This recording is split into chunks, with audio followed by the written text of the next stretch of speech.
آج دنیا وفا میں کتے کی مثال دیتی ہے۔ وہ کتا جو اپنے مالک کے ساتھ یونیورسٹی کے گیٹ تک جایا کرتا تھا، مالک فوت ہو گیا، 4 سال بعد کتا مرا ہے۔ ایک دن ایسا نہیں رہا یونیورسٹی ٹائم کے مطابق اس جانور کو نہیں پتا کہ میرا مالک کہاں گیا، مگر مجھے مالک اس وقت لے جاتا تھا اور چھٹی کے وقت لاتا تھا۔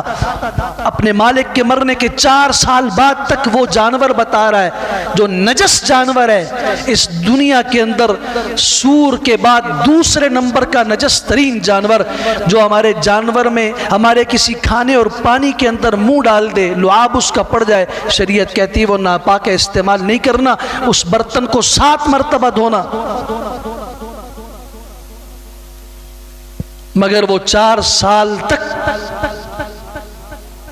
اس ٹائم کے اوپر جا رہا آ رہا ہے، اور میں مٹی ہوئی بجھی ہوئی باتیں کرنے کا عادی نہیں ہوں۔